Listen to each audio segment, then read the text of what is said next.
Leslie, como una mujer hispánica, la gente siempre van a pensar que tú no eres nada.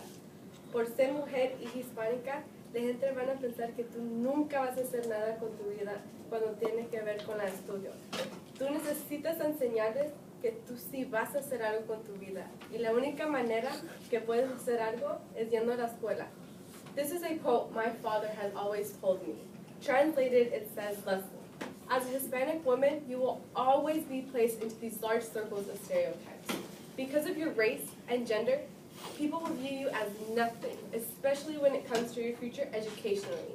You have to show them that you can break that stereotypical wall people have against us Hispanics, and the only way you can do that is by going to college and creating a future for yourself.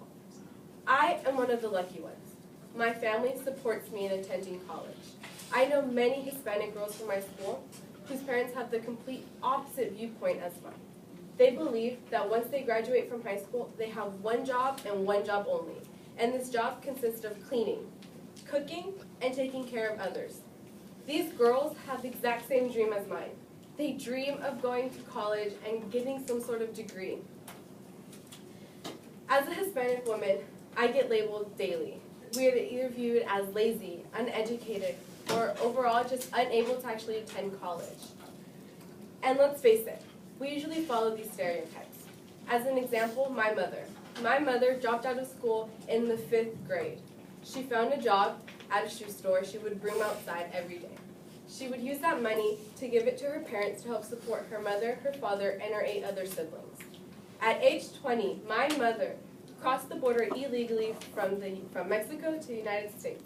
She lived in LA for a couple of months, and in LA she met my father, who had a similar life story as hers. He dropped out of school in the 6th grade.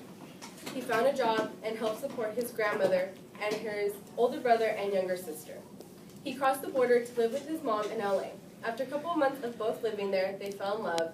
They got married, got their citizenship, had my two older brothers, decided to move to Tulare, had me, and are living their lives as we speak. My parents have worked extremely hard for what we have, and my family consists of 5 people, and we are considered middle class. And we're grateful for everything we have been given. But just imagine how different our lives would have been if my parents actually went to college. If my mom was a lawyer and my father a doctor, or just something that involved a degree, my whole family's lives would have changed. I would have had an example of someone going to college, and I would not be able to use my race and my gender or anything as an excuse on why not to go to college. According to the IES, the National Center of Education Statistics says that from 2009 to 2010, only 62% of Hispanic women earn an associate's degree, 60 a bachelor's degree, 64 a master's, and only 55 earn a doctorate. When you compare these stats to the Hispanic women from 1999 to 2000, you realize that we have increased shortly, but we're increasing. From 1999 to 2000, only 59% of Hispanic women earn an associate's degree, 60 a bachelor's, 64 in a master's, and only 48% earn a bachelor's. A doctorate, I'm sorry. The only way that we as a whole can succeed in life is by college. The answer is simple. The answer is literally right in front of our faces. This answer is a 7-letter word, and the answer is college, education. People decide not to go to college because they feel as if it's useless. But in reality, it's not.